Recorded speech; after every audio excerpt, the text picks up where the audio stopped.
자, 오늘은요 추수감사 주일입니다. 사실 추수감사 주일이지만 저희가 뭐 특별하게 뭐 어떤 행사를 준비하거나 이렇지는 않아요.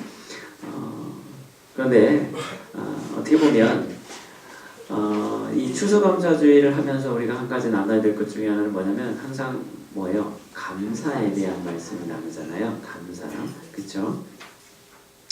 여러분 알다시피 추수감사 주일의 유래가 어디죠? 네. 자, 우리가 이렇게 잘 알고 있죠. 이 사실 추수감사주일의 유래를 보면 미국의 생스기빙 데이라고 알려져 있는 그것을 수용한 것이죠. 그러니까 생스기빙 데이 하면 뭡니까? 미국에서 신앙을 찾아서 청교도들이 뭐예요? 멀리 바다를 정말 험한 항해를 해서 겨우 이 미국에 도착해서 거기서 거의 뭐예요? 죽기 직전까지 갔다가 그러니까 인디언들의 도움을 통해서 거기서 겨우 정착을 하게 되고 농사를 짓게 되고 그리고 나서 한 해 동안 여러분 잘 살 수 있었던 그래서 첫 수확을 거뒀을 그 시기쯤 해서 하나님께 뭐예요? 감사하는 예물을 드리고 그 인디언들을 초대해서 같이 음식을 나누는 그 문화에서 여러분 시작된 것이 추수감사죠. 그래서 미국에서는 그것이 생스기빙 데이다 라고 이렇게 지금 이름 붙여져 있는 그게 이제 우리의 사실 추수감사 주일의 유래라고 할 수 있는데요. 근데 엄밀하게 따지면 사실은 미국의 그 추수감사 주일과는 조금 다릅니다. 우리나라가 어떻게 다르냐면 원래 미국은요 11월 넷째 주 목요일을 기념합니다. 저희는 11월 셋째 주잖아요. 근데 미국은 원래 11월 넷째 주가 생스기빙 데이예요. 그러니까 좀 차이가 있죠. 근데 그렇게 된 이유가 있더라고요. 저도 예전에는 그냥 추수감사하면 당연히 교회에서 하는 절기고 그냥 뭐 이 미국의 생스기빙 데이, 이 추수감사 주일을 그대로 우리가 이 영향을 받아서 이렇게 하는 거다라고 생각을 했는데요. 얼마 전에 여기 자료를 좀 찾다 보니까 어떤 신학교 교수님께서 이 유래에 대해서 한번 정리를 하신 게 있는데요. 그분 이야기를 들어보니까 그분의 주장은 이겁니다. 뭐냐면 이 생스기빙 데이, 그러니까 추수감사주일은 미국의 영향을 물론 받았겠지만 그러나 일방적으로 미국의 것을 따라하는 것이 절대 아니다라고 이야기를 합니다. 뭐냐면 이것은 한국 개신교의 시작과 흥황을 기념하면서 한국의 추수 시점과 맞춘 절기에 사실 조금 더 가깝다라고 볼 수도 있다라는 거예요. 무슨 얘기냐면 오늘 이 추수감사절기를 처음에 우리나라에서 이 정해질 때, 이 절기를 여러분 이렇게 정할 때 그 과정을 보면요. 사실 미국의 절기를 그냥 그대로 가져온 것이 아니다라는 게 분명하다라는 거예요. 뭐냐면 이 한국인이 원해서 사실은 이게 주체적으로 정해진 날이 바로 이 추수감사 주일이었다라는 거예요. 무슨 얘기냐면 1904년에 이 서울 구리개 제중원에서 해줬던 이 4차 회의가 있었어요. 그러니까 일종의 종교회의죠. 우리나라 이 기독교인들이. 있는데 그 중에 이 서경조 장로라는 분이 우리나라 교회가 이전에 비해 왕성한 것이 하나님 아버지의 은혜이므로 감사일을 정하고 1년에 한 번씩 연락하여 감사하는 것이 합당하다라고 이렇게 연설을 합니다. 그것에 대해서 처음으로 있어서 감사절에 대한 논의가 시작된 거예요. 그러니까 미국에서 하니까 우리도 합시다가 아니라 하나님께서 우리에게 이렇게 은혜를 주셔서 이렇게 교회가 지금 부흥할 수 있었고 이런 것들 정말 하나님께 은혜다라는 거예요. 그래서 우리가 이것을 감사하는 날을 정해봅시다. 이렇게 해서 논의가 된 거고 그래서 쉽게 한 번에 딱 된 것도 아니에요. 그러면 날짜를 어떻게 할 것이냐? 그래서 여러 가지 막 논의들이 있었던 거예요. 미국 선교사들 같은 경우는 미국에서 하던 그 날짜, 그러니까 11월 넷째 주에 하는 게 좋겠다라고 원래 얘기했고 한국 사람들에게는 뭐예요? 그 날짜는 사실 조금 더 늦을 수가 있죠. 오히려 추석이 더 우리에게는 그 의미에 가깝죠. 그렇죠? 그래서 날짜에 대한 것들이 굉장히 논의가 많이 있었다라는 거예요. 근데 중요한 건 뭐냐?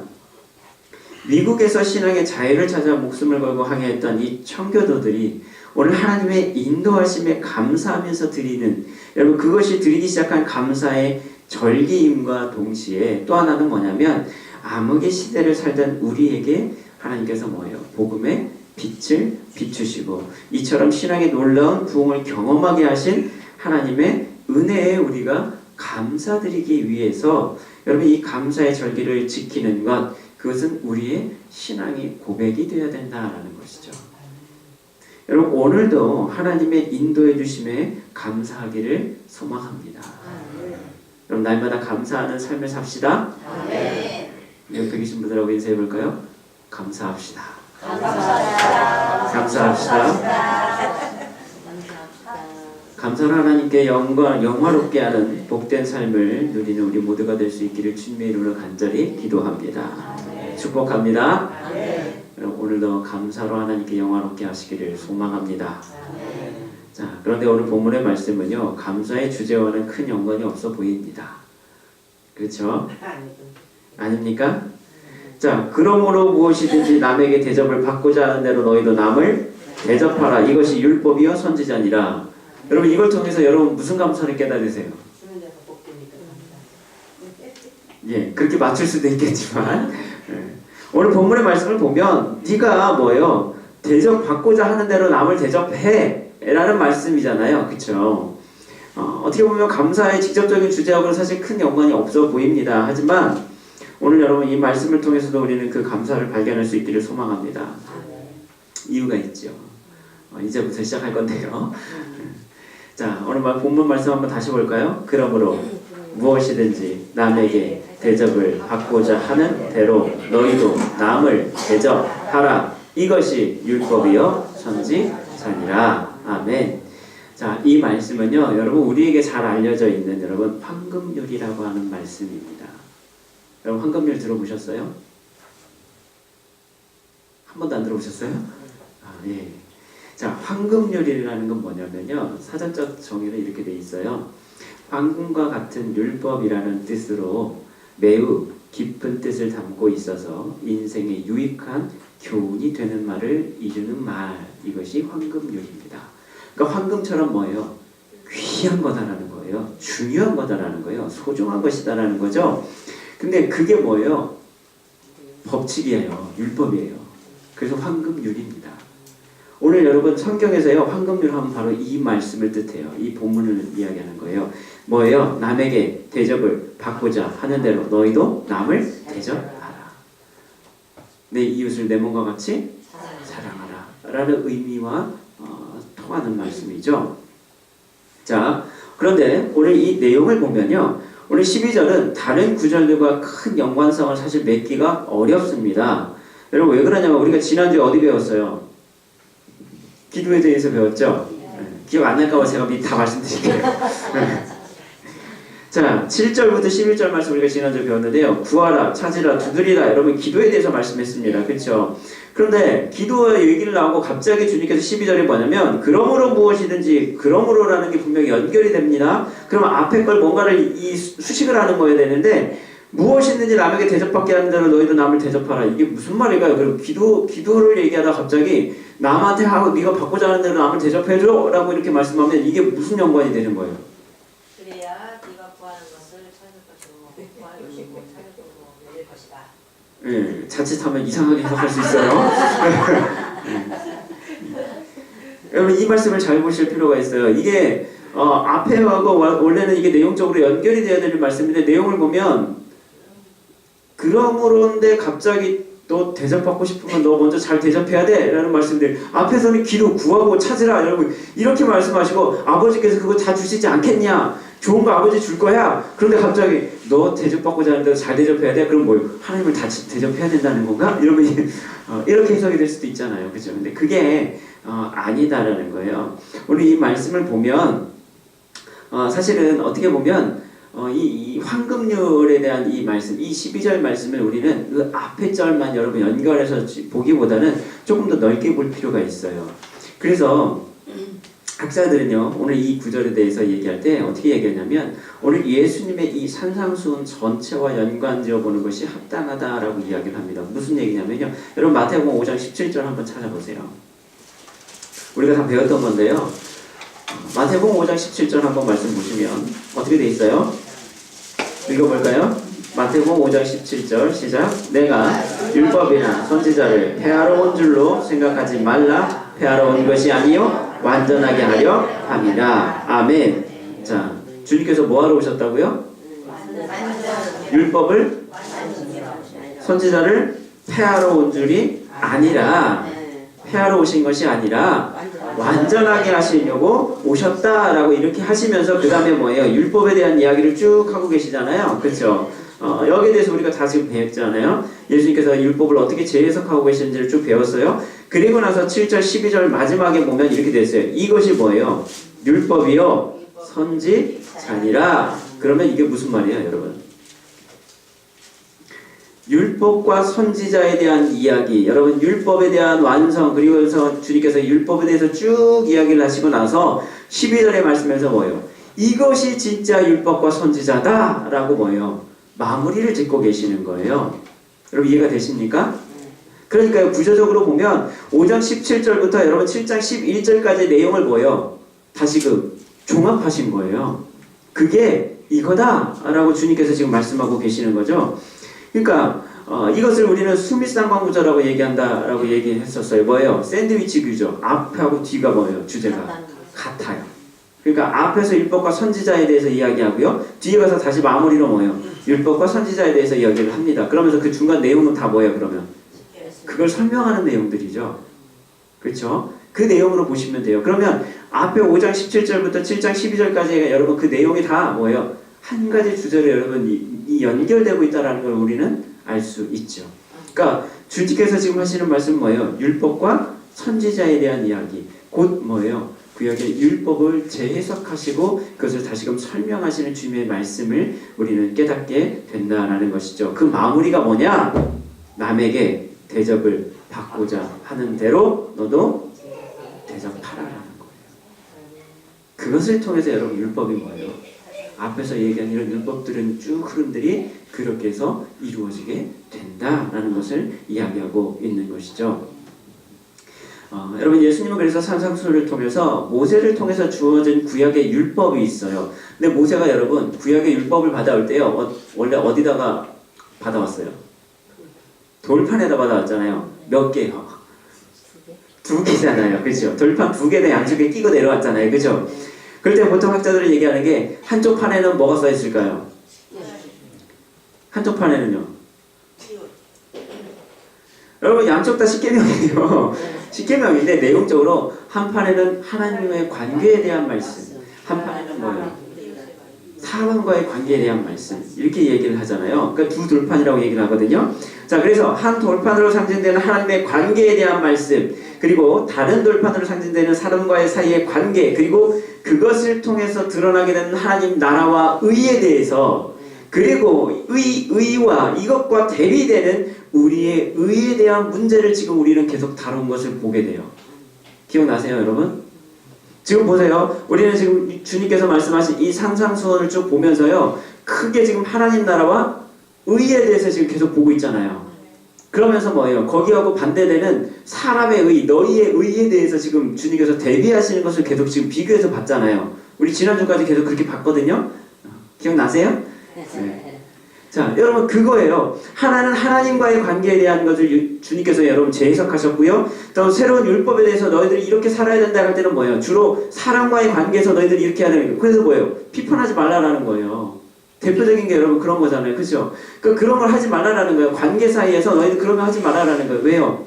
너희들 의를 드러내는 것밖에 안 된다라는 거예요. 그렇게 하는 거는 그게 안 된다라는 거죠. 그래서 하나님 나라와 의에 대해서, 그리고 너희가 가지고 있는 너희의 의, 그죠? 인간의 의, 이걸 여러분 주님께서 지금 계속 대비해서 말씀하고 계시거든요. 그 마지막으로 오늘 지금 정리하고 있는 게 12절 말씀이에요. 그러므로 무엇이든지 남에게 대접을 받고자 하는 대로 남을 대접하라라는 말씀이에요. 그러니까 여러분 이 주제 가운데 지금 쭉 계속 이렇게 말씀하고 있는 것을 우리가 보게 되죠.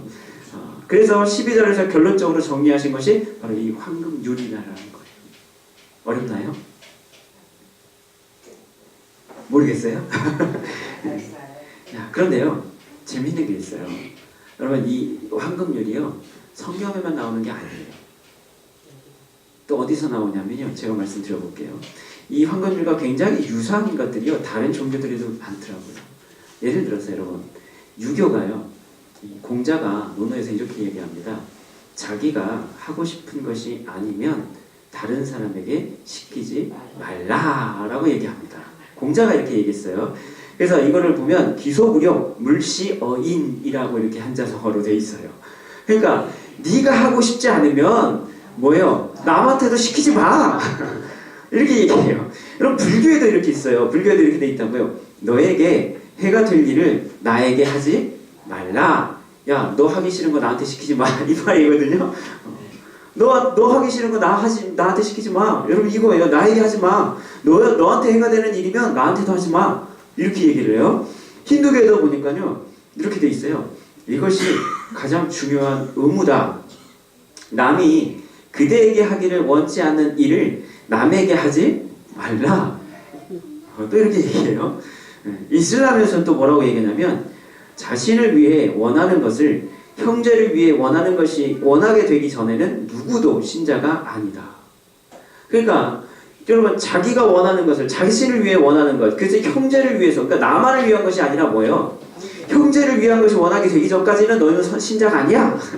이렇게 얘기하는 거예요. 도교도 여러분 또 이것도 있어요. 내 이웃의 이익을 내 이익으로, 내 이웃의 손해를 내 손해로 여기야. 니께 내 거고 내게 네 거야. 여러분 이 말인 거죠. 내 이웃의 이익을 내 이익으로, 내 이웃의 손해를 네 손해로. 이렇게 하라는 거예요. 자, 그런데요, 여러분 히브리 문화에 정통한 이 장재일 목사님은요, 그분 책에서 이렇게 얘기하고 있어요. 유대인들의 지혜서인 이 토비서라는 게 있는데요. 그러니까 탈무드와 함께 또 유명한 지혜서가 이 토비서인데 거기에서도 이렇게 얘기하고 있다는 거예요. 내가 싫어하는 그 일은 남에게도 하지 말라라고 하는 이 내용이 있다라는 거예요. 그러면서 히브리인에게 굉장히 중요한 것 중에 하나가 뭐냐면 파님 야폿이라는 것이 있다고 합니다. 파님 야폿. 발음 어렵죠. 태국어 같은, 그죠? 파님 야폿. 네. 그런데 이게 뜻이 뭐냐면 아름다운 얼굴이라는 뜻을 가지고 있어요. 개념인데 이게 뭐냐면요. 나한테 어떤 일이 있다 할지라도요. 상대방을 향해서 내 얼굴빛을 어떻게 해요? 좋게 하라는 거예요. 그러니까 얼굴빛을 항상 뭐예요? 상대방에게 좋은 얼굴빛을 보여줘야 된다라는 거예요. 아무리 내가 기분이 나쁘고 성질이 나도 상대방에게는 어떻게 하라고요? 얼굴을 좋게 하라는 거예요. 예를 들어서 내가 아무에게도 방해받지 않고 토라, 이게 공부를 하고 있고 싶어요. 막 성경을 읽고 싶은데 갑자기 친구가 찾아와서 돈을 빌려달라고 하면 그때 어떻게 해야 되느냐? 어떻게 해야 될까요? 짜증나, 이따가 와. 여러분 이게 아니라 뭐예요? 그때는 뭐냐면 얼굴에 웃음을 띠면서 그 친구를 대접해야 된다는 거예요. 그러면서 마음에서도 그 친구를 도울 수 있어서 나는 행복하다라는 생각을 해야 된다는 거예요. 힘드나요? 이렇게 해야 된다는 거예요. 왜냐하면 중요한 게 있어요. 이유가 있어요. 왜냐하면 내가 그 상황에 대해서 그에게 찾아갈 수 있다는 거예요. 나도 그 상황이 될 수 있다는 거예요. 그에게서 내가 그래야지 뭐예요. 그 사람도 나를 위해서 파님야폿 아름다운 웃는 얼굴로 나를 맞이해 줄 수 있다라는 거예요. 그렇기 때문에 너희는 뭐예요? 심지어는 내가 죽을 수 있는 상황에서도 다시 살아날 수 있는 방법이 있기 때문에 파님야폿 그것을 기대하면서 뭐예요? 너는 상대방에게 지금 그걸 베풀라라는 거예요. 여러분 이해가 되시죠? 우리 옆에 계신 분들하고 한번 얼굴 쳐다보면서 이렇게 해볼까요? 파님야폿 한번 해볼까요? 파님야폿. 네. 웃을 수밖에 없어요, 여러분. 그죠? 그 상황인 거예요. 그 상황을 이야기할 때 파님야폿이라고 얘기한다는 거예요. 그 상황. 웃는 얼굴로 상대방 뭐예요? 대해야 된다는 거예요. 내 상황이 어떠하든지. 그렇죠? 그러나 대부분 뭐예요? 문제는 뭐냐면 대부분의 사람들이 이렇게 하지 않는다는 거예요. 사실은요, 저도 마찬가지예요. 저도요, 어떤 일에 이렇게 집중을 하면요, 누가 방해하는 거 굉장히 싫어해요. 막 집중을 해야 되는데 자꾸 말 걸고 막 이러면 막 짜증이 막 몰려와요. 하나에 막 어떤 일에 막 매달려 있는데 막 지금 재밌게 막 하고 있는데 누가 자꾸 와서 말 걸고 막 자꾸 방해를 하면요, 막 기분이 확 상해요. 그래서 막 이쁜 말이 안 나가죠. 뭐 그런 사람들이 있어요. 그렇죠? 자기 일에 몰두 막 이렇게 집중해서 해야 되는데 괜히 막 건들면 짜증내고 그렇죠? 내가 뭐 몸이 아픈데 여러분 막 누가 자꾸 건들면 뭐예요? 귀찮잖아요. 그렇죠? 그럴 수 있다는 거예요. 근데 이 파님야폿은 뭐예요? 그렇게 하지 말라는 거예요. 웃으면서 맞이하라는 거예요. 그렇게 하라는 거예요. 이게 파님야폿이라는 거예요. 근데 파님야폿 발음이 어려워요. 파님야폿. 야폿. 팟이 아닙니다. 폿입니다. 그런데 대부분은 우리가 사실 이렇게 행하기가 쉽지 않다라는 거죠. 이렇게 해야 한다고 생각하지도 않지요. 왜 그래야 돼? 여러분 이렇게 생각하잖아요. 설사 행한다 하더라도 문제는 뭐냐면 내가 좋아하는 사람한테만 그렇게 한다라는 거예요. 이해가 되시죠? 내 편한테만 내가 그렇게 하는 거예요. 내가 싫어하는 사람한테는요 대놓고 저기를 드러내죠. 제한된 사람들한테만 행한다라는 거예요. 그런데 문제는 뭐냐? 원래 이 판임약분의 원래 대상은 뭐냐면 모든 사람들이어야 된다는 거예요. 그 모든 사람에는 누구도 포함되냐면 원수도 포함됩니다. 원래 그렇게 해야 된다는 거예요. 그런데 히브리인들, 유대인들 같은 경우도요. 원래 판임약분을 그렇게 해야 되지만 뭐예요? 자기하고 가까운 사람들한테만 그렇게 하고요. 원수는 뭐예요? 미워하라고 가르쳐버렸죠. 그러니까 또 다르죠. 그런 게 있다는 거예요. 내가 좋아하는 사람뿐만 아니라 싫어하는 사람까지도 포함하는 것이 바로 이 판임약분의 원래 의미였다는 거예요. 우리 오늘 7장 12절에 있는 이 말씀과 평행 본문이요. 누가복음 6장 31절 말씀인데요. 이 누가복음에 대해서 이 강연을 하신 목사님이 계세요. 이 강릉에서 목회하시는 이 김명섭 목사님이 계신데 그분은 그래서 이 누가복음의 똑같은 본문을 가지고 어떻게 해석을 하냐면 이렇게 말씀하시는 거예요. 황금률의 정신은 생명의 등가성에 있다라고 이야기합니다. 등가성, 생명이 뭐예요? 내 생명도 중요하면 네 것도 중요한 거야. 여러분 이 의미 담고 있다라는 거예요. 그래서 내 생명이 소중한 만큼 타인의 생명도 동일한 크기로 소중하다라는 거예요. 그러니까 내 자식이 귀하면 남의 자식은요 귀한 줄 알아야 된다라는 거예요. 내 물질이 소중하면 남의 물질도 소중한 것을 알아야 한다라는 거예요. 이중적인 태도는 그래서 결국 인간관계를 깨트릴 수밖에 없고 공동체를 파괴시킬 수밖에 없다는 거예요. 여러분 내 거는 애지중지하지만요 공동으로 쓰는 물건은 뭐예요? 그냥 막 쓰잖아요. 그렇죠? 그러지 말라는 거예요. 내게 소중하면 뭐예요? 남의 것도 소중한 거예요. 그 마음을 품어야 된다는 거죠. 그런데 우리가 이런 관계가 깨어지게 될 때는 결국 뭐예요? 인간관계가 틀어질 수밖에 없다는 거예요. 공동체가 무너질 수 있게 된다는 거예요. 그래서 이타적인 삶은 오히려 관포지교의 이 길, 그러니까 인간관계 아주 친밀한 관계, 그러니까 좋은 관계를 만들어가는 그런 길이 될 수 있다는 거죠. 오늘 황금률이 그래서 한국교회가 실천할 최우선의 과제다라고 이렇게 이야기하기도 했습니다. 그러니까 지금 한국교회가들이 뭐예요? 내 교회는 중요한데 내 거는 중요한데 뭐예요? 남의 교회는 별로 중요하게 생각하는 거예요. 예, 그럴 수도 있잖아요. 많이 하잖아요. 어떤 성도님들은요 이럴 수도 있어요. 우리 교회 담임 목사님은 막 목사님 막 이렇게 하는데요. 남의 교회 목사는 저 목사 막 이러는 분들도 계세요. 그게 안 된다는 거예요. 그게 사실은 황금률을 깨는 거다라고 이야기를 하는 거죠. 자, 그런데 이처럼 여러분 황금률은 뭐냐? 사람과 사람 사이의 관계에 있어서 우리가 어떤 윤리적인 삶의 방식을 택해야 할 것인가를 여러분 이 가르쳐주는 교훈으로 볼 때 인류의 보편적 가치이다라고 볼 수도 있죠. 우리가 앞에서 봤지만 여러 다른 종교에서도 사실 굉장히 유사한 말씀들을 하고 있어요. 그러니까 윤리적인 면에서 보면 뭐예요? 보편적인 가치인 거예요. 우리 공동체가 온전히 다 유지되게 있을 때는 여러분 당연히 해야 될 일이다라는 거예요. 그래서 여러분 요즘 최근에는요 또 심지어 더 이 황금률보다 더 위대한 법이 또 나오기 시작했어요. 그래서 황금보다 더 좋은 게 뭘까요, 여러분? 다이아몬드요? 네, 다이아몬드도 있지만 금 종류가 또 하나 있어요. 골드. 네. 황금 말고 더 좋은 거. 백금. 네, 백금. 네. 그래서요 어떤 사람이요 책을 썼는데요 황금률이 아니라요 이 황금률을 넘어서 백금률이라는 표현을 쓰는 사람이 있더라고요. 백금률, 예, 플래티넘 이 골드 해가지고 백금률이라는 말이 나오기로 했는데요. 황금률이 내가 상대방에게 원하는 방식대로 상대를 대하는 것이 여러분 황금률이라면 그럼 백금률은 뭐냐 이거예요. 상대가 원하는 방식으로 상대를 대하라라는 거예요. 그 내가 받고 싶은 만큼 상대를 대접해 주는 게 아니라 이 사람이 원하는 대로 다 해주는 거예요. 그냥. 이게 백금률이라는 거예요.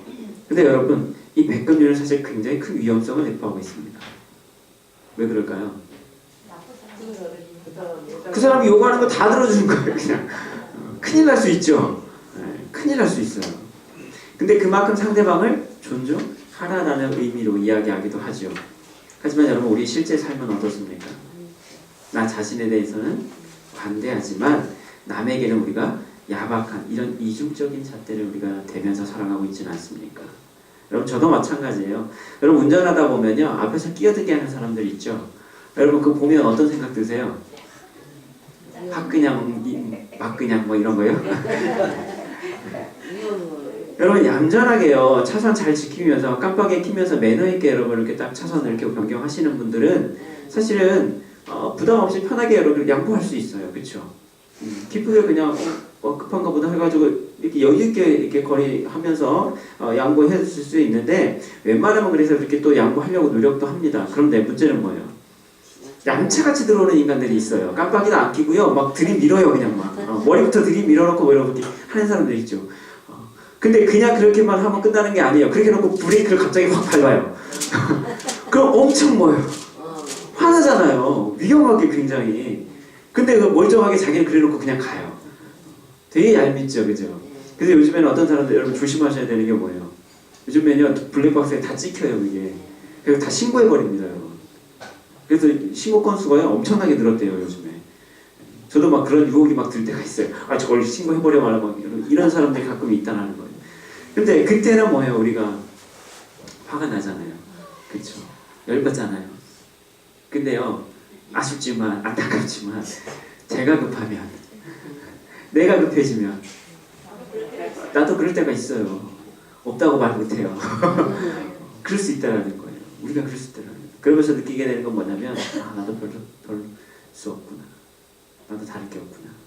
이런 생각을 여러분 하게 된다는 거죠. 여러분은 어떻습니까? 내가 대접받고자 하는 대로 남을 잘 대접하고 계시나요? 아니면 사람을 구별해서 내 이웃이라고 생각하는 사람한테는 내가 잘해주고 너는 내 편이니까 내가 잘해줄게. 너는 뭐요? 에이 원수 같으니까. 이렇게 우리는 살고 있지 않습니까? 황금률이는 분명히 보면 주님이 우리에게 주시는 귀한 말씀인 것은 분명하죠. 주님은 우리에게 분명히 그 말씀을 합니다. 어쩌면요.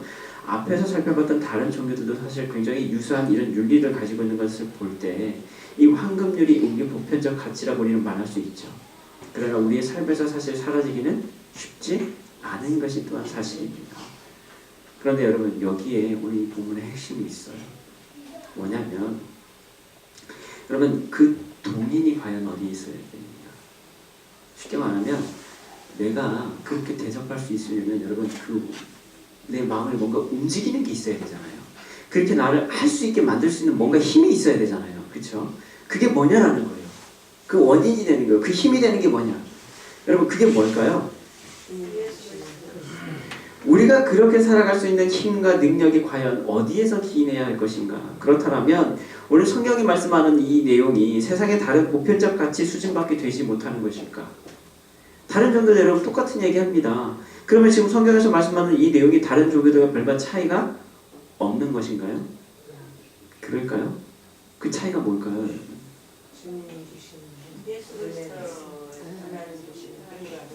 그렇죠. 핵심이 바로 그거예요. 그 동인이 있어서 여러분 우리는 다른 종과 근본적으로 다른 것이 있어야 된다는 거예요. 저는 오늘 그것을 뭐라고 말씀하고 싶냐면 그래서 황금률의 핵심은 뭐냐? 바로 예수 그리스도의 복음이다 라고 말씀드리고 싶어요.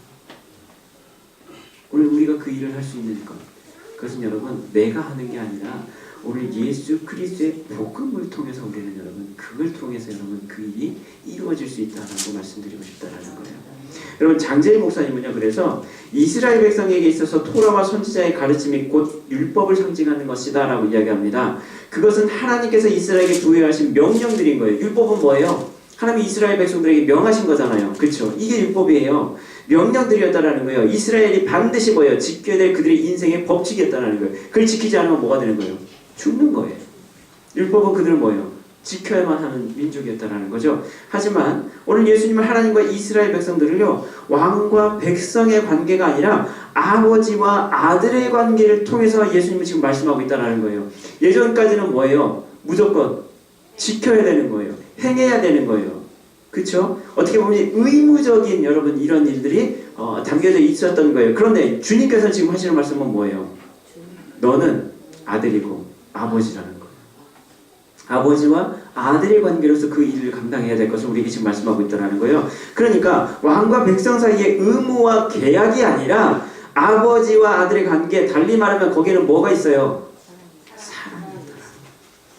그 사랑이 행동의 기초가 되어야 된다는 거예요. 이로 말미암아서 그 율법의 정신을 행동으로 옮기는 데 있어서 더욱더 친밀한 관계를 유지할 수 있게 된다는 겁니다. 우리 그게 말씀을 하고 있어요. 여러분 사랑하는 성도 여러분, 세상이 보편적 가치요, 어떻게 보면 윤리적인 면에서만 보면 황금률을 보게 되면 다른 종교와 사실 큰 관점에서는 차이가 없잖아요. 그렇죠?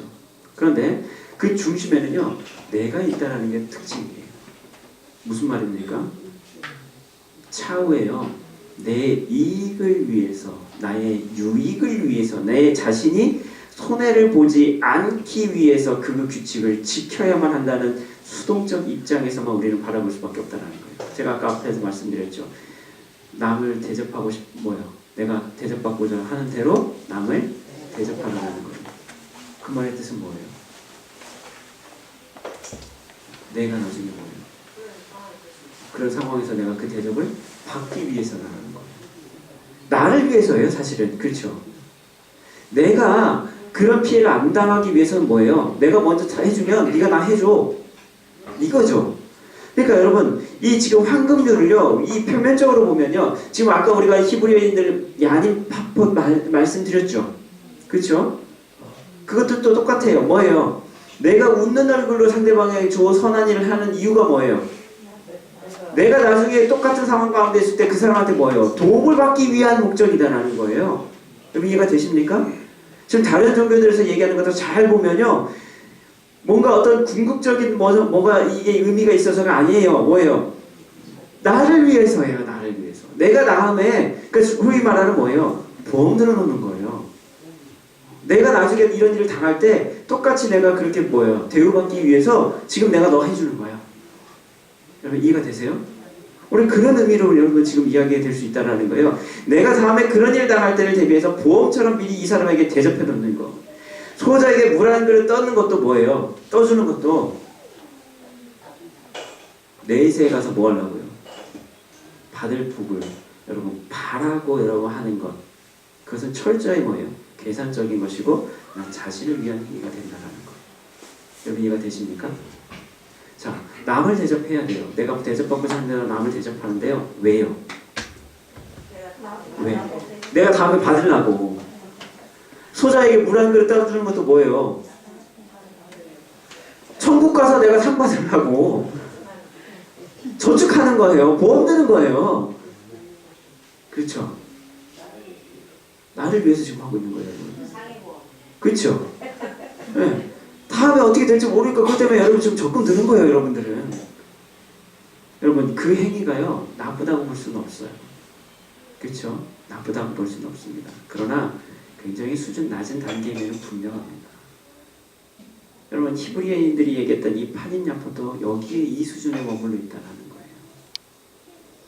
여러분 이 말씀은요, 물론 다른 사람의 호의를 받기 위해서 먼저 남에게 선을 행하라는 어떤 조건부의 교훈으로 그래서 이해해서는 안 된다는 거죠. 이 교훈의 핵심 가운데 하나는 뭐냐면 제자들의 삶의 자세와 그들의 행동의 원리 그리고 목적은 전적으로 다른 사람의 유익을 위한 것이 되어야 한다라는 데 있다라는 거예요. 그래서 고린도전서 10장 24절에 보면 누구든지 자기의 유익을 구하지 말고 남의 유익을 구하라라고 말씀하죠. 이게 여러분 성경적인 겁니다. 내가 뭐예요? 나중에 그걸 받기 위해서 보험 들어서 보험금 타먹기 위해서 내가 여러분 지금 적금 드는 게 아니라 뭐예요? 순전히 남의 유익을 위해서 여러분 그 일들을 감당할 수 있어야 된다는 거예요. 그렇다면 그 핵심이 어디에 있냐는 거예요. 하나님과 예수 그리스도의 우리를 향한 바로 사랑이다라는 거예요. 여러분 이게 기독교와 다른 종교의 굉장히 큰 차이입니다. 오늘 주님께서 우리에게 하신 말씀 이 황금률도요, 그 의미를 우리가 생각해 볼 필요가 있어요. 단지 내가 뭐예요 여러분 나중에 받기 위해서 여러분 주는 건가요? 그게 여러분 성경적인 거예요? 그게 지금 앞에서 주님께서 지금까지 실컷 얘기한 율법의 재해석의 결론인가요? 그럴 수가 없다라는 거예요. 주님은 지금 그 이야기를 하시는 게 아니다라는 거죠. 여러분 우리 로마서 13장 한번 말씀 한번 찾아볼게요. 이 말씀을 한번 읽을 필요가 있을 것 같아요. 로마서 13장 8절에서 10절 말씀입니다. 로마서 롬 13장 8절에서 10절 말씀인데요. 굉장히 중요한 말씀입니다. 로마서 8장 13장입니다. 13장 8절에서 10절. 제 성경으로 257쪽입니다. 로마서 13장 8절에서 10절 보면 오늘 이 말씀의 핵심을 우리가 볼 수 있죠. 같이 한번 읽어볼게요. 로마서 13장 8절에서 10절 같이 읽겠습니다. 시작. 피차 사랑의 빛 외에는 아무에게든지 아무 빛도 지지 말라. 남을 사랑하는 자는 율법을 다 이루었느니라. 간음하지 말라, 살인하지 말라, 도둑질하지 말라, 탐내지 말라 한 것과 그 외에 다른 계명이 있을지라도 내 이웃을 내 자신과 같이 사랑을 하신 그 말씀 가운데 다 들어 있느니라. 사랑은 이웃에게 악을 행하지 아니하나니 그러므로 사랑은 율법의 완성이니라. 아멘. 율법의 완성이 뭐라고요? 사랑이다라는 거예요. 갈라디아서 5장 14절에도요. 온 율법은 내 이웃 사랑하기를 내 자신같이 하라 하신 말씀 한 말씀에서 이루었나니 이루어졌다라고 말씀하고 있어요. 요한일서 3장 10절에도 이러므로 하나님의 자녀들과 마귀의 자녀들이 드러나나니 무릇 의를 행하지 아니하는 자나 의를 행하지 아니하는 자나 또는 그 형제를 사랑하지 아니하는 자는 하나님께 속하지 아니하리라. 아멘. 오늘 예수님께서요. 오늘 말씀하신 율법과 선지자의 핵심은 뭡니까? 사랑에 기반한 황금률이 아니면 불가능하다라는 것을 말씀하고 계시다라는 거예요. 그러니까 오늘 이 12절에 있는 이 황금률, 이 말씀을 행하는 여러분 동의는 뭡니까? 사랑이다라는 거예요. 사랑이 없이는 여러분 이게 될 수가 없다라는 거예요. 불가능하다라는 거예요. 그런데 여러분 중요한 게 있어요. 이 사랑이 또 어디서 기인한 거예요? 어디서 기인한 거예요? 여러분 우리가 이것을 깨달을 필요가 있다는 거예요. 여러분 우리를 사랑하신 예수님은요. 우리가 먼저 그를 사랑한 것이 아닙니다. 그가 먼저 우리를 죽기까지 사랑하셨습니다. 예수님은 오늘 우리를 어떤 이유와 목적을 가지고 사랑하신 것이 아니라는 겁니다. 어떤 유익을 구하기 위해 사랑하신 것도 아닙니다. 어떤 우리에게 보상을 바라고 주님이 우리를 사랑하셨나요? 그게 아니다라는 겁니다. 자신의 목숨보다 우리를 더 사랑하셨어요. 우리의 생명 천하보다 더 귀히 여겨주셨어요. 그게 주님의 사랑이죠. 십자가에 피 흘려 죽으신 것은 당신을 위함이 아니요 하나님의 온전하신 뜻을 이루려 하심이었습니다. 그래서 이사야서 53장 5절로 읽어보면 우리가 잘 아는 말씀이죠. 그가 찔림은 우리의 허물 때문이에요. 그가 상함은 우리의 죄악 때문이라. 그가 징계를 받음으로 우리가 평화를 누리고 그가 채찍에 맞음으로 우리는 나음을 받았도다. 우리는 다 양 같아서 그릇 행하여 각기 제갈길로 갔거늘 여호와께서는 우리 모두의 죄악을 그에게 담당시키셨도다. 아멘. 그리고 그 뜻은 죄로 죽을 수밖에 없는 우리를 구원하시는 것이죠. 그 사랑은 헌신과 은혜로 말미암아 우리 교회가 세워지게 되었습니다. 여러분 이제 주님은 우리가 그 사랑에 붙들린 자들이 되기를 원하시는 거죠. 오늘 주님의 사랑에 매인 자들이 주님의 뜻을 이루어갈 수 있을 줄로 믿습니다. 오늘 그 사랑이 우리를 거룩한 삶으로 이끌어 가게 되는 것이죠. 그래서 오늘 마태복음 5장 48절의 말씀에서 보면 아버지의 온전하신 것 같이 우리도 온전하려면 우리는 오직 주님의 그 사랑 안에 거하는 자들이 되어야 될 줄로 믿습니다. 그래서 주님은 계속 사랑에 대해서 말씀하고 계시는 거죠. 그 사랑이 있어야 우리가 뭐예요? 남을 나처럼 대접할 수 있다는 거예요. 뭔가 대가를 바라고 여러분 등가법칙처럼 내가 이만큼 줬으니까 나 나중에 이만큼 줘야 돼가 아니라 뭐예요? 나에게 사랑이 있기 때문에 주님이 통해서 주어진 나에게 그 사랑이 있기 때문에 내가 뭐예요? 그렇게 할 수 있는 거예요. 왜요? 내가 그 사랑을 받았기 때문에. 여러분 사랑을 받은 사람이 사랑할 줄도 알죠. 사랑을 내가 받았어요. 우리는 받았습니다. 그 사랑 안에 거하는 자들이 되어야 된다는 거죠. 여러분 우리가 한 사람을 보게 되는데요. 요한복음에도 21장 이 내용을 보면 예수님의 수제자였고요. 예수님이 잡히신 것을 말씀하실 때 가장 크게 반대하고 말렸던 사람이 하나 있었습니다. 누구예요? 베드로잖아요. 그렇죠? 주님이 야, 나 이제 내가 잡혀가야 되고 내가 십자가에서 죽어야 돼. 그랬을 때 여러분 베드로가 뭐예요? 엄청 말렸죠? 큰일 납니다. 말도 안 되는 소리 하지 마십시오. 그랬던 사람이 베드로였어요. 그랬던 그가 뭐예요? 자기 오기 전에 3번이나 주님을 부인했을 뿐만 아니라 여러분 저주했습니다. 저주했어요. 쉽게 말하면 뭐예요? 욕했습니다. 베드로가 그랬던 사람이에요. 그리고 나서 뭐예요? 두려워서 도망쳤죠. 과거에 자신이 일하던 그 자리에 다시 머물러 버립니다.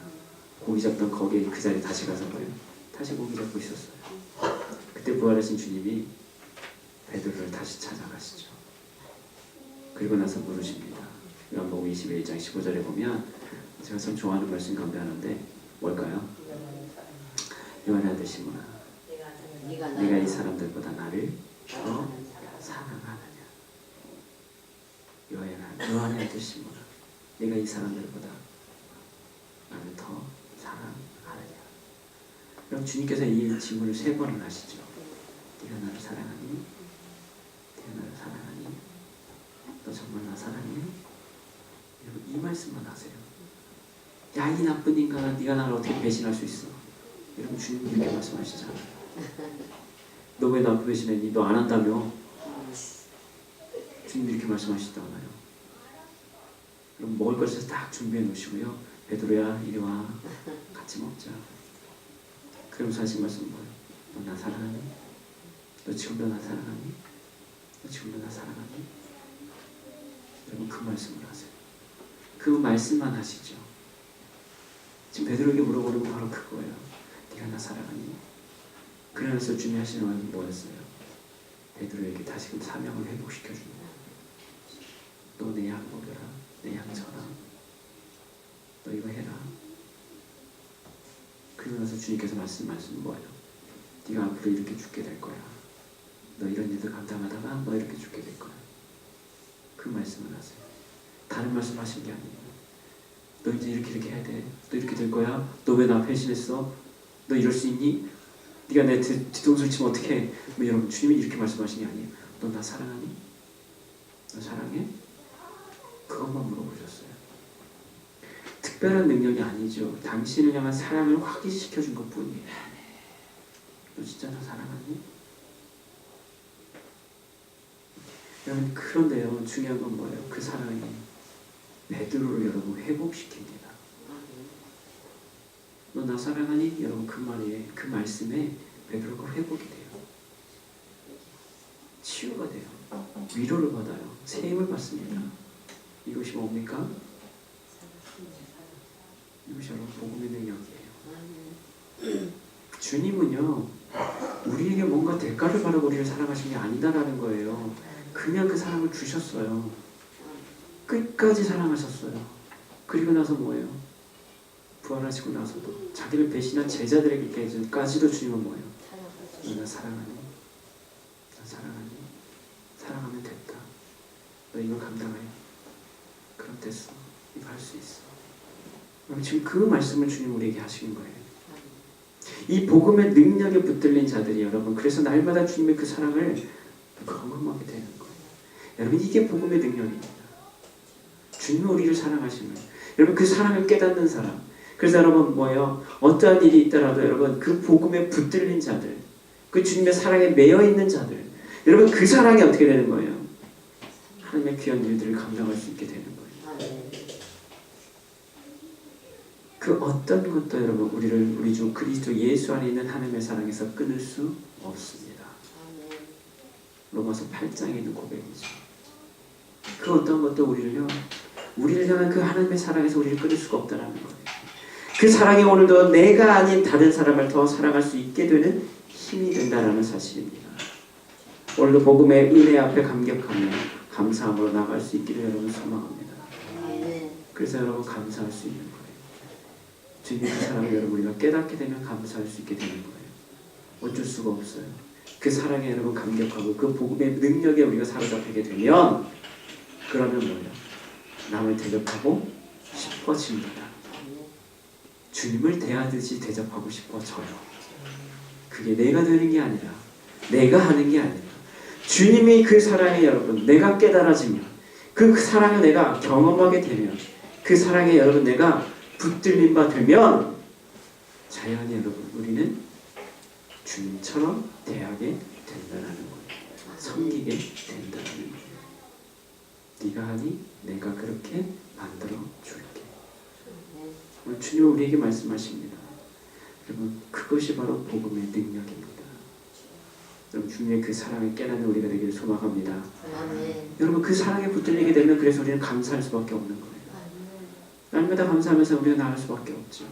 그 은혜에 여러분 감격할 수밖에 없어요. 내가 아무것도 아닌데 주님의 그 사랑 가운데 내가 오늘 이 시간에도 나아갑니다. 기뻐합니다. 감사할 수 있습니다. 오늘 그 사랑이 우리로 하여금 나보다 남을 더 낮게 여기는 하나님의 말씀을 실천하게 만들어 줄 줄로 믿습니다. 아멘.